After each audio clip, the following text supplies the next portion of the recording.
Well, I think everybody knows what happened.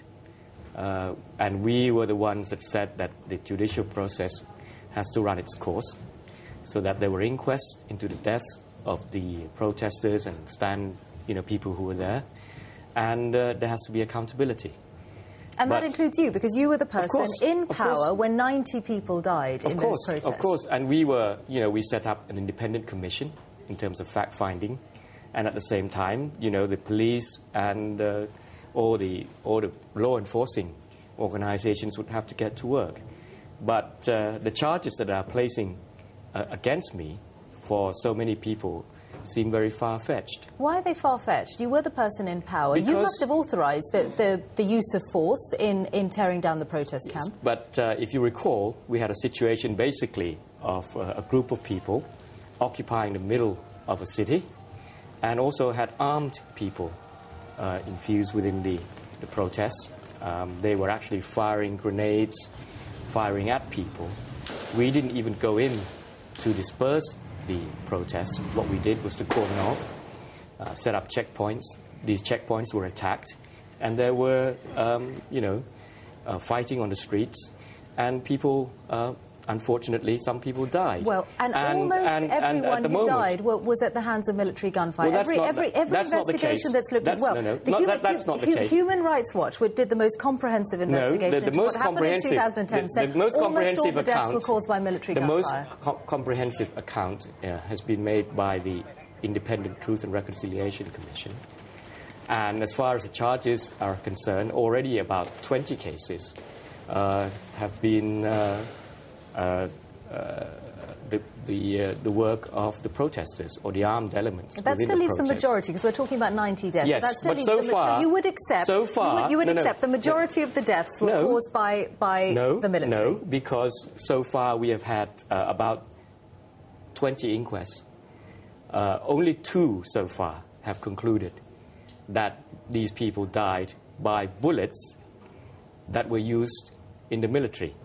But you also have to remember that the protesters had already robbed some of the arms that were used by the military. So you dispute that your forces were responsible for... You have to know the charges first. You accept they were responsible for some of the deaths. You do accept that? No. The charge that is being put against me at the moment is the death of a person who wasn't even protesting. What happened was a van was trying to crash through the barriers set up by the military. There were shots being fired. This person ran out to see what happened, and unfortunately got caught. This happens to be the first of the cases that has been But investigated. So I don't think it's indicative of all the cases that will be brought in the future. But to say that the government ordered the military to kill people is not exactly what happened. You did authorise the use of live ammunition. We did authorise the use of live ammunition. Do you regret that decision? Well, how else do you fight people with arms? So you don't regret the use of live ammunition? I regret the losses of people, but the instructions were clear as to how they could use that live ammunition. What were the under what circumstances. Well, the issue was ordered by the Deputy Prime Minister. First of all, it's self-defence. It's preventing possible losses to other people, and that they must use with extreme care. And if there's a possibility that you're using these arms against people who were somehow mixed with a crowd of people, they should avoid it. And to say that these kind of orders meant we were ordering the killing of people, I think is unfair. Okay, and let me say this.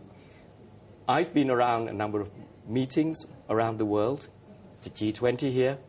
Somebody died because the police was trying to do their work. There had to be inquests. The death could be, justified or not according to the law. But I don't see anywhere that the Prime Minister then has to take responsibility for any operations. We are talking about the worst political violence that your country saw for decades. And so I think that the scale of what we're talking about is considerable. And it is going to be the defining issue of your time in power. That's because it's the first time that we had protests with armed people being involved. If these were peaceful protests, constitutional protests, legal protests, none of this would have happened. If they didn't have black shirt people with weapons, firing at people, firing at the police, firing at the military, none of the losses would have occurred. How do you feel about the fact that this is looking like it's going to be the defining issue of how people remember your time in power? Well, I don't think that's the case. I think that a lot of people know full well what happened during 2009, 2010. And the difference is this. As a government, we are the first. We've had a number of violent incidents in the past that allows the police, the Department of Special Investigations, the Attorney General, and the courts to work through this.